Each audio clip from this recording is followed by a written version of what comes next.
పెళ్లి చేసుకొని సన్యాసి అవడం కన్నా సన్యాసి అవడం బెటర్ అని అంటున్నాడు చంద్ర. ఇది చంద్రకి ఎవరైనా చెప్పారా, పర్సనల్ ఎక్స్పీరియన్సా? తెలుసుకుందాం. Let's welcome Chammak Chandra along with his team. జగమంత కుటుంబం నాది, ఏకాకి జీవితం నాది. జగమంత కుటుంబం నాది, ఏకాకి జీవితం నాది. సంసార సాగరం నాదే, సన్యాసం శూన్యం నావే. జగమంత కుటుంబం నాది, ఏకాకి జీవితం నాది. ఆడవాళ్ళకి ఎక్కువ రెస్పెక్ట్ ఇస్తే ఇదే జరుగుద్ది. చాలా లేట్ గా తెలిసిన నాగబాబు గారు, నేను పెళ్ళైన సన్యాసిని. పెళ్లిలో ఏదో విషయం ఉందని పెళ్లి చేసుకున్నా. అందరూ అంతే. పెళ్లి చేసుకున్న తర్వాత తెలిసింది పెళ్ళామే ఒక విషయం అని. కృష్ణుడు కొండనెత్తితే నేను పెళ్లి చేసుకుని మా ఆవిడని ఎత్తలేనా అనుకున్నా. పెళ్లి చేసుకున్న తర్వాత తెలిసింది ఆ కొండ కంటే ఈ బండే బరువు. అందుకే ఈ పెళ్ళామే వద్దురా నాయనా అనుకొని కాశీకి వెళ్ళిపోయి ధ్యానం చేసుకున్నా. ఎంత ధ్యానం చేసిన కళ్ళలో మా ఆవిడే తిరుగుతుంది. ప్రేమ తిన్న దెబ్బలు అలాంటి. ఏం చేస్తాం సార్, దాన్ని ఒక్కసారి చూసేసి వెళ్దామని ఇదిగో మారి వేషంలో వచ్చా. కానీ నాగబాబు గారు, కలికాలం ఏంటంటే నా ఇంటికి నేను ముష్టిగా రావడం. ఇలాంటి సిచ్యువేషన్ ఏ మగాడికి రాకూడదు సార్. భవతి భిక్షాందేవి. చేతులు ఖాళీలో వెళ్ళరు. చేతులు కాళ్ళంత పని నువ్వేం పిక్తున్నావు లోపల, బయటికి రా. దేవుడు రాచింది. భవతి భిక్షాందేవి. ఓ సన్యాస, ఎందుకు అలా అరుస్తున్నావు? అయినా చేతులు కాలేవని ఒకసారి అర్థం కదా. నువ్వు ఇంకా మారలేదా? ఇంటికి గోడకు పెయింట్ ఇంకా మార్చలేదా అంటున్నా. పెయింట్ లేదు, జీన్స్ ప్యాంటు లేదు. అయినా వచ్చిన విషయం ఏంటో చెప్పు. భవతి భిక్షాందేవి. ఓ నేను భిక్షమైన డైరెక్ట్ భోజనం పెడతాను ఇంట్లోకి రా. వచ్చిన ప్రతి వాళ్ళకి ఇంట్లో తీసుకెళ్తే ఆస్తి సంక్రాంతిస్తామని చూస్తున్నావు నువ్వు. అదే అదే మొగుడు ఆస్తి కదా, కొద్దిగా చూసుకొని ఈ చెయ్యి అంటున్నా.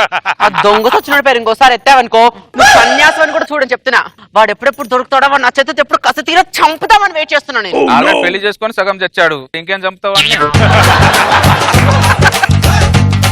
ఏంది వాడు చచ్చేది? ఇంట్లో ఉన్న చెట్టునే సరిగ్గా చూసుకోకుండా ప్రపంచంలో అన్ని చెట్లను తాకుతున్నాడు వాడు. అవును, వాడు ఫారెస్ట్ ఆఫీసర్, మరి అన్ని చెట్లకు నీళ్ళు పోస్తాడు. అయినా వాడు టార్చర్ తట్టుకోలేక వెళ్ళిపోయాడు.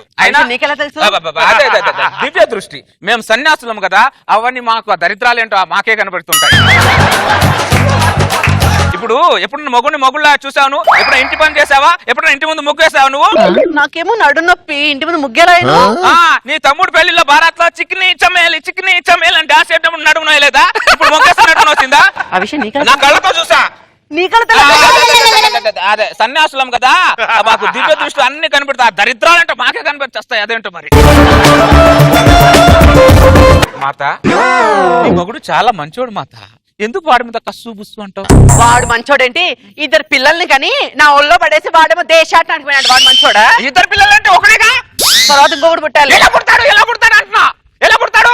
అయినా నాకు ఇద్దరు పిల్లలంటే నువ్వెందుకు అవ్వక అవుతున్నావు? నువ్వు ఎవరితో వాక్ చేసుకుంటే అవ్వక ఏం చేయాలి?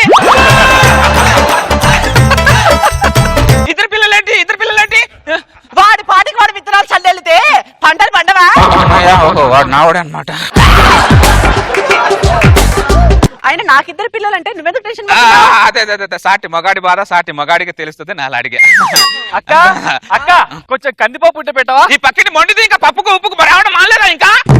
ఇంకా మాలేదా? ఇన్నేవారక్క సన్యాసి పని చేసి పిల్లాన్ని పోషించడం చేతగాక ఇంటింటి తిరిగి ముద్ద అడుక్కుంటుంటాడు.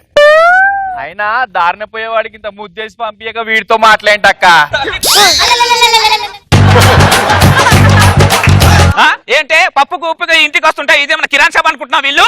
అవును, నేను కందిపప్పుకి వస్తున్నాను, నీకెలా తెలుసు? దివ్య దృష్టి సన్యాసులం కదా, అవన్నీ ఏంటో మాకే కనబడుతుంటాయి.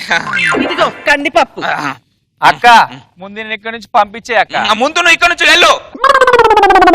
సరే కానీ పిల్లలు ఎలా ఉన్నారు? నా పిల్లల మీద నీకెందుకు అంత కాన్సన్ట్రేషన్? అంటే పిల్లలు దేవుళ్ళు చల్లని వాళ్ళే ఉంది కదా, అందుకోసం అడిగాను. వాళ్ళకే బంగారాల్లా ఉన్నారు. అవునా? సూపర్. అయితే నానా వచ్చేసావా? ఇంకా మీ నాన్న చచ్చిపోలేదా? ఇంకా వాడి వల్లే, ఇల్లు వల్ల జల్తం పట్టింది వాడి వల్లే. ఏరా నీకు సాగు రాకపోతే ఎక్కడ మందు తాగి చావచ్చుగా? ఏంటి ఈడెవడు బేటి? నా అల్లునే 3 సార్లు నీళ్ళు తాగిచ్చిన, వీడు నన్ను తాగమంటాడు. తాగిపిస్తారా? చేస్తావు? 3 చెవులు నీళ్ళు తాగి నీ అల్లుడు వచ్చి నీ పుంగిపు కలగొడితే ఏం చేస్తావు? నా అల్లుడు ఎప్పుడో సునామీలో కొట్టుకుపోయినని చెప్పి ప్రభుత్వం నుంచి నష్టపరిహారం కూడా తీసుకున్నా. వానికి డెత్ సర్టిఫికేట్ కూడా తీసుకొచ్చి ఇంట్లో పెట్టిన. అంటే బతుకున్న ఆడిన పిండాలు పెట్టేస్తారా మీరు? వానికి పిండం పెట్టకపోతే తర్వాత నాకు గండం అని పిండం పెట్టేసా. అయినా నా అల్లుడు బతుకున్న సంగతి నీకెలా తెలుసు? దివ్య దృష్టి ఆ దరిద్రాలు సన్యాసంలో కదా మాకే కనబడుతుంటది. అర్థమైందా? అక్క అక్క కొంచెం మంచినీళ్ళు ఉంటే ఇస్తావా? దరిద్రపు మళ్ళీ వచ్చేసింది ఇది. బేటి ఒక మంచి నూనె కర్మ బేటి, పసుపు ఉప్పు కారం అన్ని తీసుకెళ్ళి బేటి. అయ్యా సొమ్మ అనుకుంటున్నావు నన్ను ఇవ్వడానికి? అయ్యా సొమ్మ నా అల్లుడు సొమ్ము దానం చేస్తుంటే నీకెందుకంత బాధ? అంటే ఒక మగాడి బాధ ఒక మగాడిగా తెలుస్తుంది కాబట్టి అలా అన్నాను. ఓవర్గా బాధపడుతున్నావు. నువ్వు ఓవర్ చేయట్లేదా? నేను ఎప్పుడు ఓవర్ చేసా? ఇందాక సంక్రాంతికి కోడి పందాలు ఎన్ని డబ్బులు పోగొట్టుకుంటావు కూతురు దగ్గర తీసుకెళ్ళి? 3 లక్షలు. నీ అయ్యా సొమ్మ? నా అల్లుడు సొమ్ము. అదేనా? నేను 3 లక్షలు పోగొట్టుకున్నాను సంగతి నీకెలా తెలుసు? దివ్య దృష్టి. సన్యాసులం కదా, ఆ దరిద్రాలేంటో మాకే కనబడతాయి. బేటి నాన్న ఈ సన్నానికి ఒక ముద్దేసి పడేసి. నేను వెళ్ళను. అదే అదే ఆ ముద్ద వేస్తే అది తినేసి వెళ్దామని. ఇచ్చాయి పట్టు ముద్ద ఇంక పో.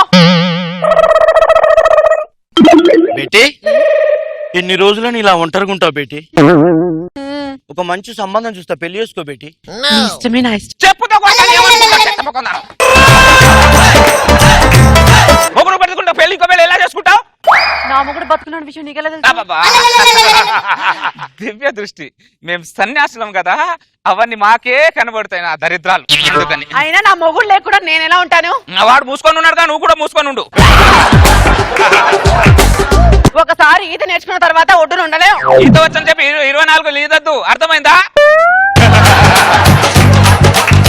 అయినా పెళ్ళంటే నా మొగుడు బాధపడరు కానీ నువ్వెందుకు బాధపడుతున్నావు? అంటే సాటి మగాడి బాధ సాటి మగాడిగా తెలుస్తుంది కదా, అందుకని. అక్క అక్క కొంచెం గ్రైండర్ ఇవ్వవా? గ్రైండర్ కావాలని గ్రైండర్ కావాలని పెట్టాను.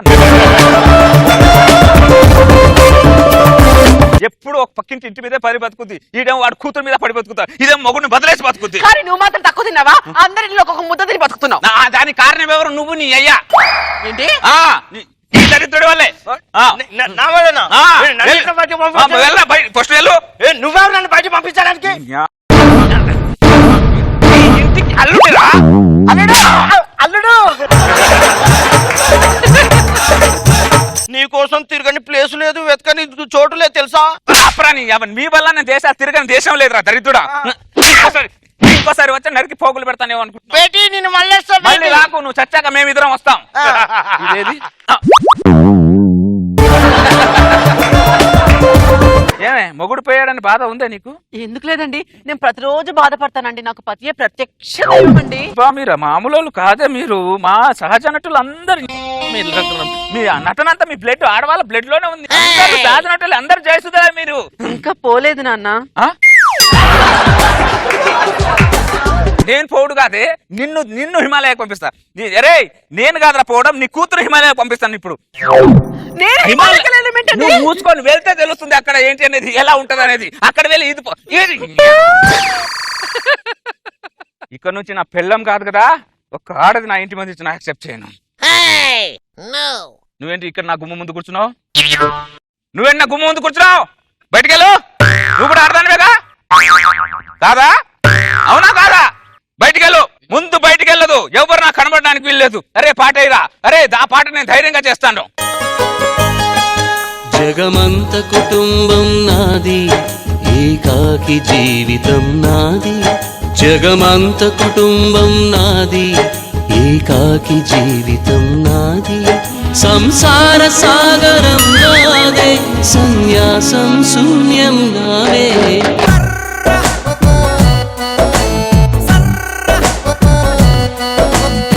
బయ్యారి బ్లాక్ బెర్రీ ఫోనులే వారే వాలి బెర్రీ ఫోజులే.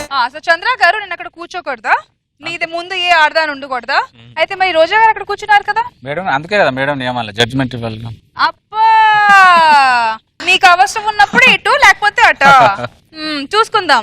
రోజా గారి దగ్గర నుంచి స్టార్ట్ చేద్దాం కామెంట్స్. రోజా గారు, ఈ మగాళ్ళు ఎంతసేపు మన ఆడిపోసుకోవటమే గానీ మనం లేకపోతే ఉండలేరు అనేది అర్థమవుతుంది కదా. అంతే. హిమాలయాలకు పోయినా మళ్ళీ ఇంటికి రావాల్సిందే. మనసు కానీ అంతా భార్య ఇక్కడ పంపించారుగా బయటికి, అలా ఊరికే మళ్ళీ ఎత్తుక్కుంటూ వెళ్ళిపోతాడు కొంతసేపు మొత్తం అయ్యాక. వెళ్ళిపోతాడు ఈసారి.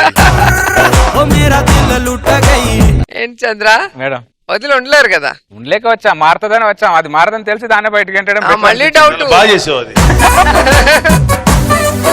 బాగుంది, సరదాగా వెళ్ళిపోయింది. నాగబాబు సార్. బాగుంది చంద్ర.